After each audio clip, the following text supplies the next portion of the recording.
आकाशवाणी नागपूर. राम औरंगाबादकर आपल्याला प्रादेशिक बातम्या देत आहे. ठळक बातम्या. नौदल दिनाच्या विशेष कार्यक्रमात सहभागी होण्यासाठी पंतप्रधान नरेंद्र मोदी उद्या सिंधुदुर्ग दौऱ्यावर. राजकोट किल्ल्यावर छत्रपती शिवाजी महाराजांच्या पुतळ्याचं करणार अनावरण. दिव्यांगजन सक्षमीकरण पुरस्काराचं राष्ट्रपतींच्या हस्ते वितरण. गडचिरोली जिल्हा परिषदेच्या दिव्यांगता सहाय्य कार्यक्रमाचा पुरस्कारात समावेश. 4 राज्यातल्या विधानसभा निवडणुकांची मतमोजणी सुरू. मध्य प्रदेश, राजस्थान आणि छत्तीसगडमध्ये भाजपा विजयी आघाडीवर, तर तेलंगणात काँग्रेसला विजयी आघाडी. आणि बुलढाणा जिल्ह्यातील गारपीट आणि अवकाळी पावसामुळे नुकसानग्रस्त भागाची पालकमंत्री दिलीप वळसे पाटील यांनी केली पाहणी.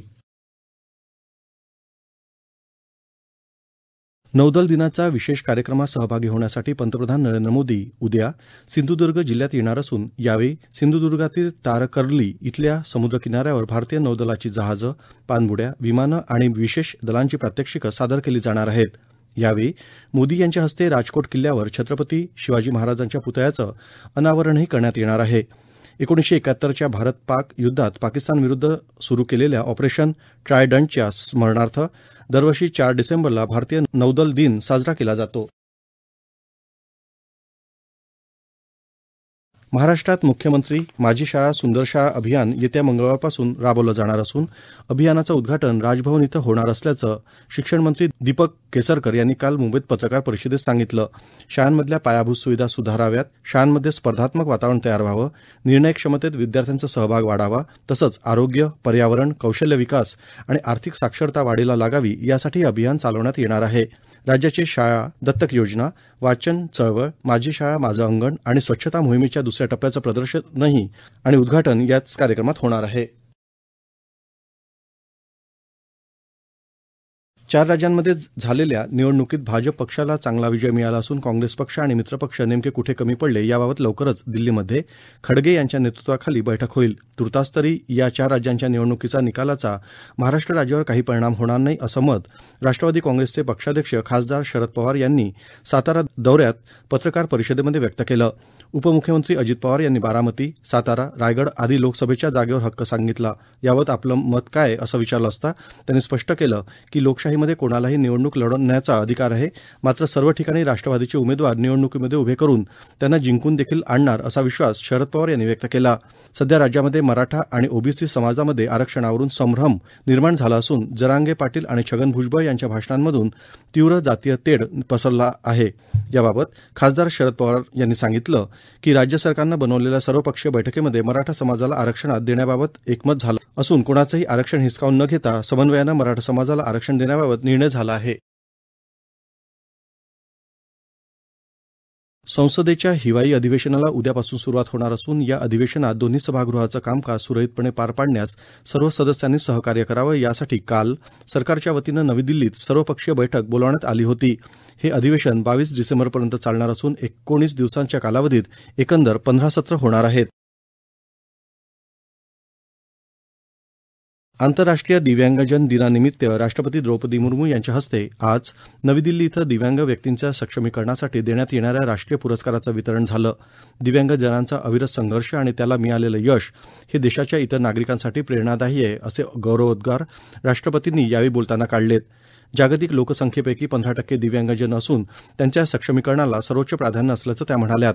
यंदाच्या पुरस्कार मानकऱ्यांमध्ये राज्यातले सत्यप्रकाश तिवारी, वैभव सांगळे, GR राय या व्यक्ती तसंच जळगाव जिल्ह्यात कुसुंबा इथली दीपस्तंभ संस्था, मुंबईची इंडिया सायनिंग हँड्स आणि गडचिरोली जिल्हा परिषदेचा दिव्यांगता सहाय्य कार्यक्रम या समावेश आहे.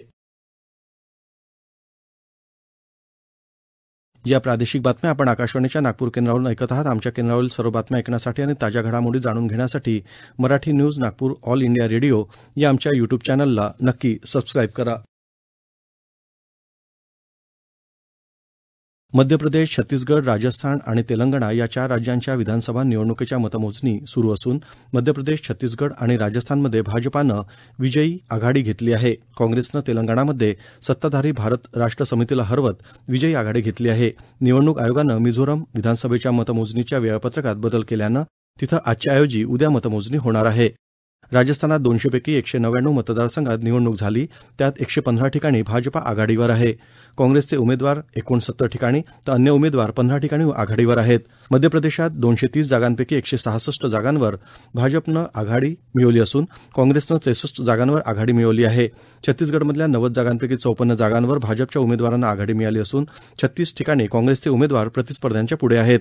तेलंगणात एकूण 119 ठिकाणी मतदान झालं. त्यातलं 63 ठिकाणी काँग्रेसला आघाडी मिळाली असून दुसऱ्या क्रमांकावर असलेली भारत राष्ट्र समिती 40 ठिकाणी आघाडीवर आहे.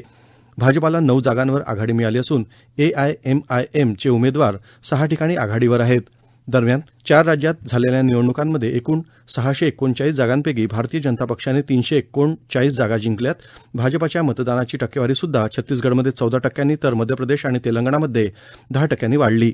हा विजय निर्णायक असून या विजयाचे श्रेय तेथील जनतेला आहे, परंतु पंतप्रधान नरेंद्र मोदी, अमित शहा आणि भाजपचे राष्ट्रीय अध्यक्ष यांना सुद्धा आहे, असं प्रतिपादन भाजपचे ज्येष्ठ नेते आणि उपमुख्यमंत्री देवेंद्र फडणवीस यांनी आज नागपुरात प्रसारमाध्यमांशी बोलताना केलं. जनतेच्या मनात पंतप्रधान नरेंद्र मोदीच असून विरोधकांच्या इंडिया आघाडीला जनतेनं साफ नाकारलं असल्याचं फडणवीस यांनी स्पष्ट केलं. दरम्यान भारतीय जनता पक्षाच्या मध्य प्रदेश, राजस्थान आणि छत्तीसगडमधील विजयाबद्दल नागपुरातील विभागीय कार्यालय धंतोली इथं जल्लोष साजरा करण्यात आला. भारतीय जनता पक्षाचे प्रदेशाध्यक्ष चंद्रशेखर बावनकुळे यावेळी उपस्थित होते.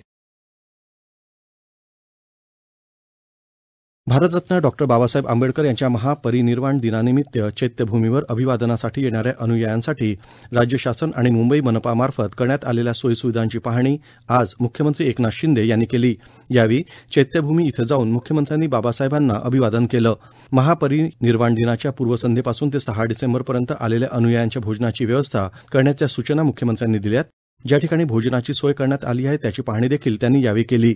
आरोग्य व्यवस्था, स्वच्छता यासाठी त्यांनी महापालिका प्रशासनाला सूचना केल्यात. मनपानं शिवाजी पार्क मैदानावर डॉ. आंबेडकर यांचं निवासस्थान, राजगृह यासह आवश्यक त्या विविध ठिकाणी सुसज्ज नागरी सेवा सुविधा उपलब्ध करून दिल्या असून त्याच्या पाहणीसाठी मुख्यमंत्री शिवाजी पार्क इथे आले होते.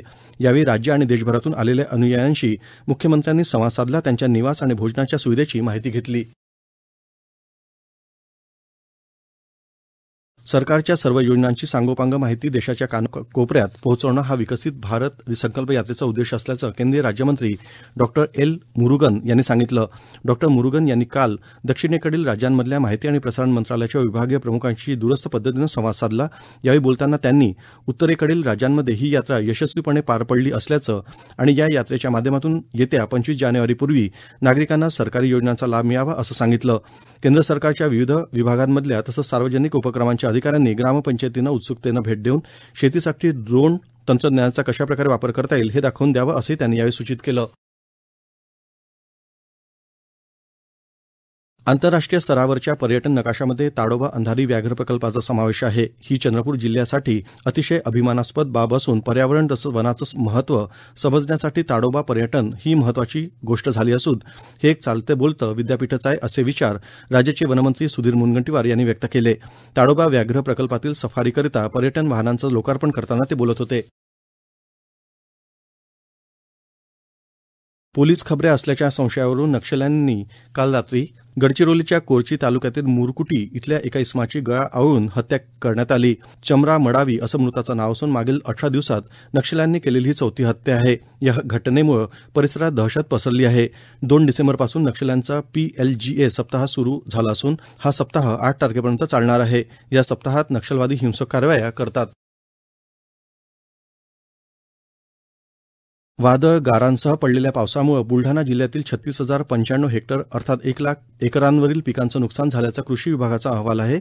यात सर्वाधिक नुकसान देऊळगाव राजा तसंच सिंदखेड राजा तालुक्यात गारपीट झाल्यानं आज राज्याचे सहकार मंत्री तथा बुलढाणा जिल्ह्याचे पालकमंत्री दिलीप वळसे पाटील यांनी नुकसानग्रस्त भागाची शेतात जाऊन पाहणी केली. अधिकाऱ्यांना पंचनामा करण्याच्या सूचना दिल्या असून यात कपाशी, तूर, रब्बी पिकांसह फळबागा, भाजीपाला पिकांना मोठा फटका बसला आहे. मेहकर तालुक्यात तर अतिवृष्टीची नोंद देखील झाली. बुलढाणा, चिखली, संग्रामपूर आणि खामगाव तालुक्यातही मोठे नुकसान झालं आहे. शेवटी पुन्हा काही ठळक बातम्या. नौदल दिनाच्या विशेष कार्यक्रमात सहभागी होण्यासाठी पंतप्रधान नरेंद्र मोदी उद्या सिंधुदुर्ग दौऱ्यावर. राजकोट किल्ल्यावर छत्रपती शिवाजी महाराजांच्या पुतळ्याचं करणार अनावरण. दिव्यांगजन सक्षमीकरण पुरस्काराचं राष्ट्रपतींच्या हस्ते वितरण. गडचिरोली जिल्हा परिषदेचा दिव्यांगता सहाय्य कार्यक्रमाचा पुरस्कारात समावेश. आणि बुलढाणा जिल्ह्यातील गारपीट आणि अवकाळी पावसामुळे नुकसानग्रस्त भागाची पालकमंत्री दिलीप वळसे पाटील यांनी केली पाहणी. याबरोबरच हे प्रादेशिक बातमीपत्र संपलं. नमस्कार.